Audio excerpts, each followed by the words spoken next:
Ռուսաստանի Դաշնությունում այլևս չեն կարող վարորդ աշխատել, եթե չունեն Ռուսաստանի Դաշնության վարորդական վկայական։ Մինչ այս տարվա ապրիլի 1-ը Ռուսաստանում բնակվելու իրավունք և կացության կարգավիճակ ունեցող, ինչպես նաև երկքաղաքացի հանդիսացող օտարերկրացիներն իրավունք ունեին պարզեցված կարգով փոխել իրենց պետության վարորդական իրավունքի վկայականները։ Ռուսաստանի Դաշնության վարորդական իրավունքի վկայականով առանց քննություն հանձնելու։ Ապրիլի 1-ից այլևս այս կարգը չի գործում, եւ անկախ նրանից ունեն կացության կարգավիճակ, ունեն բնակության իրավունք, հանդիսանում են երկքաղաքացի թե ոչ,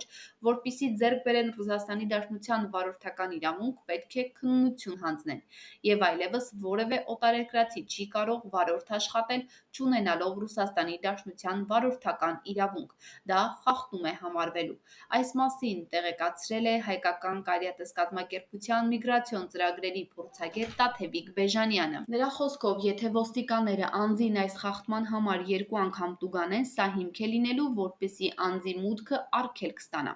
Բեժանյանն ասաց, որ Հայաստանի վարորդական իրավունք ունեցող վարորդները վաղուց իրավունք չունեին Ռուսաստանի Դաշնությունում վարորդ աշխատել, կարող էին միայն իրենց անձնական մեքենան վարել։ Հիմա էլ կարող են իրենց մեքենայով գնալ Ռուսաստանի Դաշնություն ու վերադառնալ։ Այս փոփոխությունը վերաբերում է նրանց, ովքեր Ռուսաստանում պետք է վարորդ աշխատեն, ուղևորափոխադրում և բեռնափոխադրում իրականացնեն։ Փետրվարի 5-ից խստացումներն արդեն մեծ ծավալով ուժի մեջ են մտել, հիմա ավելի դժվար է լինելու, որովհետև օրենքը շատ հստակ է ասում. եթե անձը չունի Ռուսաստանի Դաշնության կողմից տրամադրված վարորդական իրավունք, նա իրավունք չունի որպես վարորդ աշխատել։ Եթե այսպիսի խախտման համար բռնեն, սա արտասման հիմք է հանդիսանալու։ Բեժանյանը հավելեց, որ Ռուսաստանում միգրացիոն քաղաքականության խստացման պայմաններում Հայաստանի միգրացիոն հոսքերի նվազեցման միտում ունեն։ Վերջին 2-3 տարիների կտրվածքով 20-ից 30%-ով նվազում արդեն դիտարկվում է, բայց ավելի շատ դա կախված է ռուբլու կուրսի հետ։ Հիմա դրան ավելացել են միգրացիոն խստացումները, հատկապես երբ փետրվարի 5-ին ուժի մեջ մտան արտաքսման ռեժիմը, ներդրվեց վերահսկվող անձանց ռեեստր, որտեղ հայտնում էին, որ բոլոր այն օտարերկրացիները, ովքեր ունեին որևէ խախտում և շարունակում էին հիմք հայտնելով, որովհետև այդ բազաները թարմացվում են։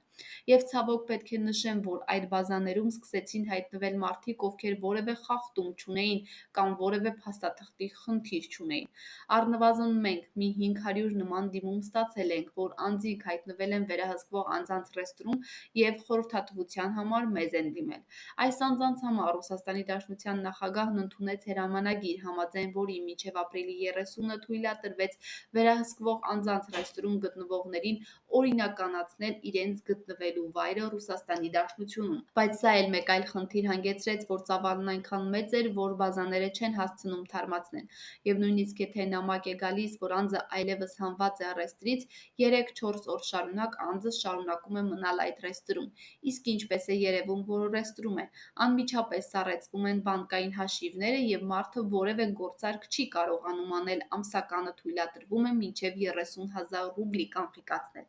Այդ անձինք ոչ մի գործարք չեն կարող անել և նույնիսկ եթե ունեն ռուսական վարորդական իրավունք, մեքենա չեն կարող վարել առանց ոստիկանի թույլտվության, բնակության վայր չեն կարող փոխել։ Նախագահի հրամանով այս անձանց տրված է հնարավորություն կամ օրինականացնել իրենց գտնվելը կամ լքել Ռուսաստանի Դաշնության տարածքը։ Նա անդրադարձավ նաև այն հարցին, թե ինչպես պետք է այդ անձինք օրինականացնեն իրենց Ռուսաստանի Դաշնության տարածքում գտնվելը։ Նախ, անպայման պետք է գնալ ու անցնել հերթական բուժզննումը։ Այնուհետև փաստաթղթեր ստանալուց հետո պետք է անձնագիրը հաշվառման թերթիկ ու կանաչ քարտի հետ միասին տանել տարածքային միգրացիոն ծառայություն, դիմում գրել, որ իրենց հանեն ռեեստրից։ Եթե հերթերը շատ են, քաղաքացիները կարող են նաև առանց դիմում գրել, զանգահարել